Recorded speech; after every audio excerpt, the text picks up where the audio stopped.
பாரதிராஜா 16 வயதினிலே படத்தின் மூலம் இயக்குனராக அறிமுகமானவர்.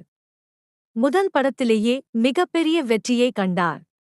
இப்படத்தை தொடர்ந்து கிழக்கே போகும் ரயில், சிகப்பு ரோஜாக்கள், புதிய வார்ப்புகள், நிறம் மாறாத பூக்கள், கல்லுக்குள் ஈரம், அலைகள் ஓய்வதில்லை, டிக் டிக் டிக் போன்ற படங்கள் எல்லாம் செம ஹிட். பல நடிகர்களின் சினிமா பயணத்தை வெற்றிகரமாக்கிய பாரதிராஜா 1999ஆம் ஆண்டு தன்னுடைய மகனை கதாநாயகனாக அறிமுகப்படுத்திய படம் தாஜ்மஹால். அவரது மகன் மனோஜ் பாரதிராஜா சில படங்களில் ஹீரோவாக நடித்த நிலையில் தற்போது குணச்சித்திர வேடங்களில் நடித்து வந்தார். இந்நிலையில் தற்போது மனோஜ் பாரதிராஜா திடீர் மாரடைப்பு காரணமாக நேற்று மரணம் அடைந்து இருக்கிறார். ரசிகர்கள் மட்டுமின்றி ஒட்டுமொத்த தமிழ் சினிமா துறையையும் இந்த தகவலால் அதிர்ச்சி அடைந்து உள்ளனர். நிலையில் மனோஜ் கடைசி ஆசை குறித்து தகவல் வெளியாகியுள்ளது.